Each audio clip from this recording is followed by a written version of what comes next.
ماسوتن مون د ټولو نه مخکې کم پیغمبر کړی دی ولې کړی دی د څه د وجې نه یې کړی دی او په موږ امت محمدي باندې ولې فرض شوی دی د ماسوتن مون د ټولو نه مخکې حضرت موسی علیه السلام کړی دی ګورئ جی کله چې موسی علیه السلام په مصر کې د حضرت شعیب علیه السلام دپاره 10 کاله چې کوم دی ګډې بيزي هغه ورسره ولې شعیب علیه السلام هغه ته چې کوم دی د خپلې لور نکاح د هغه سره وکړله کله چې دی 10 کاله پس چې کوم دی نو مصر ته چې کوم دی هغه ځي نو په لاره کې چې کوم دی د بیبي چې کوم دی هغه د بچي حامله هم ده بچی بیمار هم ده نو دته چې کوم دی د سلورو پریشانو د سلورو غمونو د سره سلور غمونه یو غم د سره د خپل بیبي و چې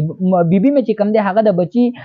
حامله ده هغه د بچی بیمار ده دا بس کیږي دویم غم د سره د خپل رور حضرت هارون علیه السلام دریم غم د سره د خپل دشمن فرعون او سلورم غم د سره د خپل پیدا کیدونکو بچي و چې هغه سره بس کیږي ځکه چې بیبي چې کوم دی هغه مې بیمار ده او هم سفر دی هم تک تور تیاره د شپه ده نو کله چې د یو ځای ته راورسېدو تک تور تیاره د شپه ده نو دی په یو ځای کې چې کوم دی نو هغه ودرېدو نو چې کله دی ودرېدو نو د چې کوم دی یو اور چې کوم دی کویتور باندې ولیدو قرآن مجید کې د هغې تذکره شته کویتور کې د اور ولیدو چې کله د اور ولیدو نو بیبي کېنوله چې تاسو دلته کېنئ زه د دغې نه چې کوم دی هغه تاسو له څه شغله راوړم تاسو به ګرم شئ او لاره پې چې کوم دی د هغې درک ولګو کله چې هلته لاړو نو هلته ورسره د الله رب العالمین د همکلامۍ شرب چې کوم دی هغه حاصل شو او الله رب العالمین خبرې ورسره وشوې چې کله ورسره د الله رب العالمین خبرې اترې وشوې د ده نه څلور واړه غمونه چې کوم دی هغه پریشانۍ هغه ختمې شوې کلامي د الله سره وشوه هر څه ختم شو هر څه هیر شو چې کله هر څه هیر شو نو د هر څه د هیرولو دپاره د غمونو د تلو د وجې نه د هر یو غم د لرې کېدو د وجې نه څلور رکعات نیت چې کوم دی هغه وکړو